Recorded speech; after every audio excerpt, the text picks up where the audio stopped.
Cary Grant is a closeted manosphere influencer who's got 2 lesbian aunts that are putting old guys out of their misery. You mean you knew what you'd done and you didn't want the Reverend Harper to see the body? Well, not at tea.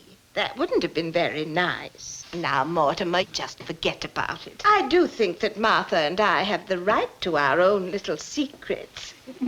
Peter Lorre is an alcoholic plastic surgeon with a boyfriend that he operated on to make him look like Frankenstein's monster. You see, I'm going to take this piece here and lift it up. Be careful about the stitches this time. You lift that up to me, and I give you nice little ears this time, last time, and do you no stitches. understand? Cary Grant's brother thinks he's Teddy Roosevelt, and randomly some of the coolest cinematography you'll ever see. What else could you want from a movie? This is Arsenic and Old Lace, and this is one of the funniest movies that you can watch right now. So Cary Grant is a theater critic and author who's anti-marriage, but he's fallen in love. So on Halloween, he gets married and goes to visit his lesbian aunts, who are very happy for him. Everyone in the neighborhood loves the aunts. They do a lot of charity work. But as he's visiting, he discovers a body in the window seat, which he assumes his brother Teddy did. He tells his aunts, but they tell him sweetly that's just part of their charity work. When the aunts find a lonely old bachelor, they make sure he has some wonderful final days, then they poison him with wine. Look, Aunt Martha, men just don't get into window seats and die.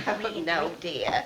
He died first. How did he die? Oh, Mortimer, don't be so inquisitive. The gentleman died because he drank some wine with poison in it.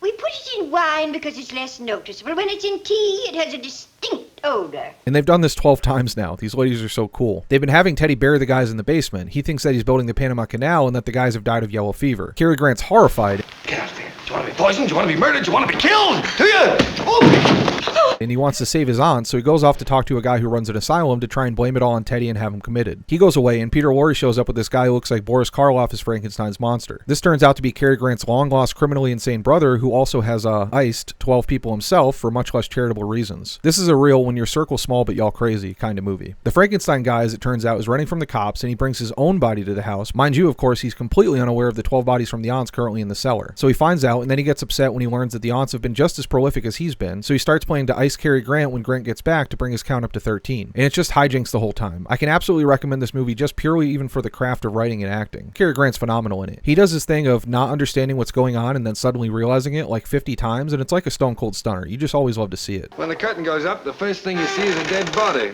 The next thing... Ooh. You mean you're going to bury Mr. Hotchkiss in the cellar? Oh, yes, dear. That's what we did with the others. Look here, Aunt Martha, you can't... Others? It's a perfect masterclass in indirect and visual storytelling. You can absolutely see the influence on like the Coen brothers, for example, why they love these types of movies. Like in this scene, the aunts are attempting to poison this guy, but Cary Grant keeps accidentally interrupting it. It's just pure comedy. Hello, operator! Look, operator, what's taking you so long? It's only across the river. I can swim it faster. Hello? Look, they're busy and you're dizzy.